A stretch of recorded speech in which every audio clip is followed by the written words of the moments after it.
Pemirsa, Komisi Pemberantasan Korupsi menyita uang sebanyak 26 miliar rupiah terkait dengan kasus dugaan korupsi kuota haji pada masa Menteri Agama Yakut Khalil Qomas. KPK juga menyita 4 unit mobil dan 5 bidang tanah serta bangunan.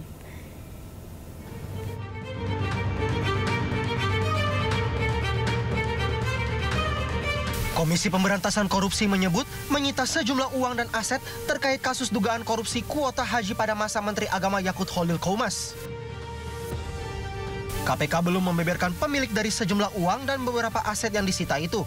Namun demikian, uang dan sejumlah aset yang disita salah satunya dari penggeledahan di kediaman mantan Menteri Agama Yakut Khalil Qomas di kawasan Jakarta Timur pada Agustus lalu. Penyidik telah melakukan penyitaan diantaranya sejumlah uang dengan total 1,6 juta US dollar ya, atau sekitar 26 miliar.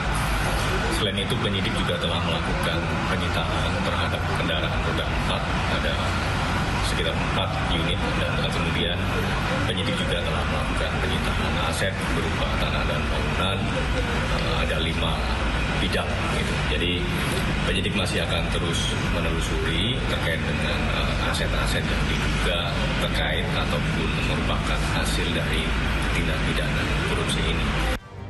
Setelah perkara ini dinaikkan ke penyidikan, Komisi Pemberantasan Korupsi mencegah mantan Menteri Agama era Presiden Joko Widodo Yakut Khalil Qomas untuk berpergian ke luar negeri.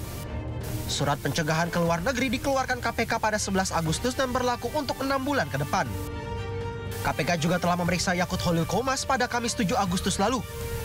Yakut diperiksa hampir 5 jam dan memberi klarifikasi terkait pembagian kuota tambahan pada ibadah haji tahun 2024 lalu.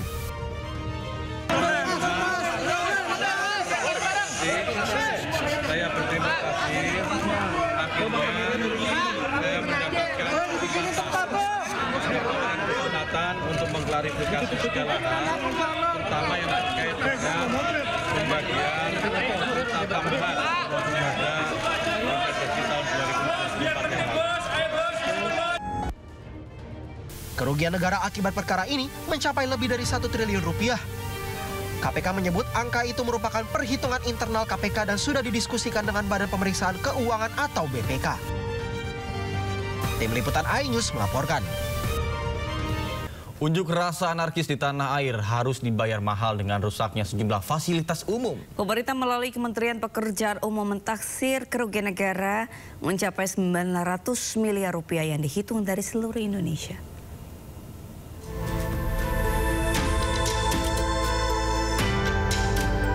Kerusuhan pada unjuk rasa beberapa waktu lalu harus dibayar mahal dengan rusaknya sejumlah fasilitas umum. Kementerian Pekerjaan Umum menghitung total kerugian di seluruh Indonesia akibat aksi anarkitis ini yang mencapai 900 miliar rupiah. Perkiraan kerugian infrastruktur mencakup berbagai fasilitas, mulai dari gedung-gedung DPRD yang dibakar hingga halte dan gerbang tol. Tadi pagi kan saya sudah sampaikan kepada semua wartawan bahwa kita sudah menganggarkan 900 miliar tuh untuk seluruh Indonesia ya, bukan hanya untuk DKI. Jadi insya Allah cukup lah untuk mengcover 2 JPO ini. Di Jakarta, kerugian dari beberapa halte Transjakarta dan beberapa stasiun MRT yang rusak mencapai 55 miliar rupiah. Angka ini bertambah menjadi 80 miliar rupiah jika dihitung dari revitalisasi jembatan penyeberangan orang di Polda Metro Jaya dan Senen. Setelah kami berkoordinasi dengan Kementerian PU, kami pemerintah Jakarta akan mengerjakan hal yang kemarin yang sudah saya sampaikan, yaitu untuk hal yang berkaitan dengan MRT, kemudian Transjakarta, kemudian Bank Jakarta yang mengalami kerusakan, dan Dinas Perhubungan untuk traffic light dan sebagainya. Sementara itu, bila melihat dari tingkat kerusakan, Provinsi Jawa Timur mencatat nilai kerugian tertinggi dibandingkan dengan daerah lain. Kerusakan meliputi diantaranya Gedung Negara Gerahadi yang merupakan cagar budaya dan kantor DPRD Kota Kediri. Dari Jakarta, Adi Firmansyah, iNews melaporkan. Pemirsa, saat ini media sosial ramai netizen menggunakan foto profil dengan berwarna seragam. Warna foto profil bernuansa pink dan hijau menandakan adanya pergerakan Brave Pink Hero Green. Apa maknanya? Berikut informasinya. Jutaan layar ponsel tiba-tiba dihiasi oleh dua warna kontras namun harmonis.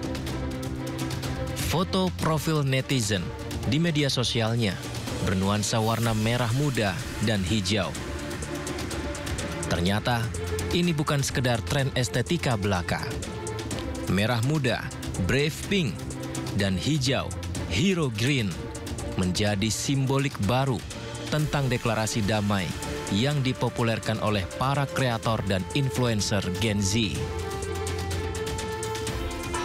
Diduga inspirasi dari pergerakan ini adalah saat keberanian Emak Ana yang juga turun ke jalan melakukan aksi unjuk rasa. Dengan gagah, berani, sosok Emak Ana yang menggunakan jilbab pink dengan lantang teriak protes menuntut keadilan. Sementara warna hero green menjadi simbol duka, penghormatan bagi almarhum Afan Kurniawan. Jaket hijaunya menjadi lambang kepahlawanan kaum pekerja. Dunia maya akhirnya menjadi kanvas pergerakan solidaritas dan aspirasi. Sejumlah aksi unjuk rasa damai di gedung DPR juga mulai banyak aktivis wanita yang berani turun ke jalan menggunakan baju, topi, dan payung bernuansa warna pink. Ini menandakan semakin ramainya pergerakan Brave Pink, Hero Green.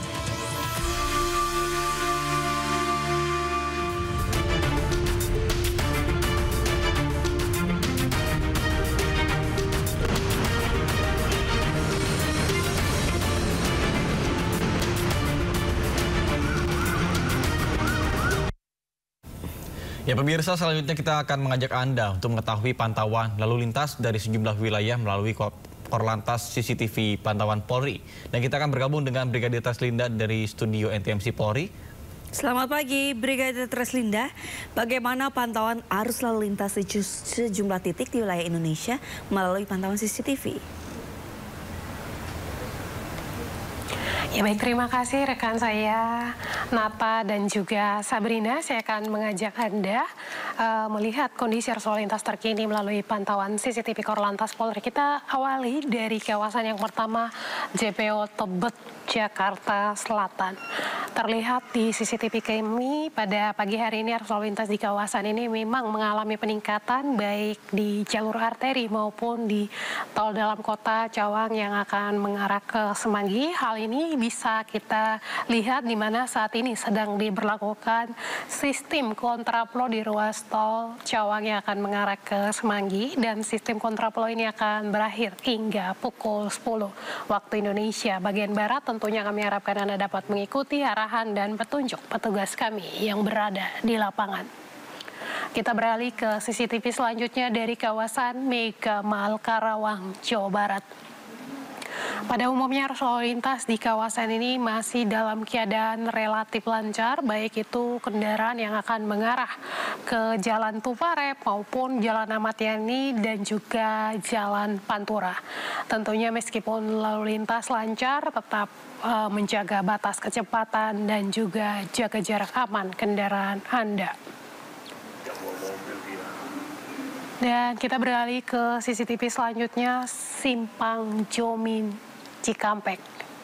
Terlihat di sana pada pagi hari ini aktivitas di kawasan Simpang Jomin ini sedikit mengalami perlambatan dengan pertemuan arus kendaraan dari arah Purwakarta maupun dari arah Cikampek yang akan mengarah ke Cirebon. Tentunya kami harapkan Anda untuk selalu berhati-hati bagi pengguna jalan yang melintas di kawasan ini. Terlihat juga dominasi kendaraan pada pagi hari ini didominasi dengan kendaraan angkutan barang seperti mobil box. Hal ini juga perlu diantisipasi bagi pengendara roda 2 yang melintas di kawasan ini. Dan pemirsa, yang terakhir kita pantau dari Terminal Tirtona di Solo, Jawa Tengah. Arus lalu lintas dari Kertosuro yang akan mengarah ke Klaten dan juga jalan alternatif pada pagi hari ini dalam keadaan ramai cenderung tersendat di antrian trafik. Selain memang didominasi dengan kendaraan angkutan barang, roda 2 juga mendominasi volume kendaraan di kawasan Terminal Tirtonadi ini, mengingat memang ini terminal sehingga ada aktivitas kendaraan yang perlu diantisipasi pada saat keluar masuk terminal. Dan kami juga menginformasikan data IRSMS Korlantas Polri dalam kurun waktu 1 kali 24 jam terjadi 136 kasus laka lantas dengan rincian 14 orang meninggal dunia, 15 orang luka berat serta 233 orang luka ringan. Dari data tersebut 34% terjadi karena kecerobohan pengemudi. Tentunya kami harapkan bagi para pengguna jalan untuk selalu mengutamakan keselamatan di jalan, serta kami juga mengucapkan terima kasih bagi pengguna jalan yang sudah tertib dalam berlalu lintas.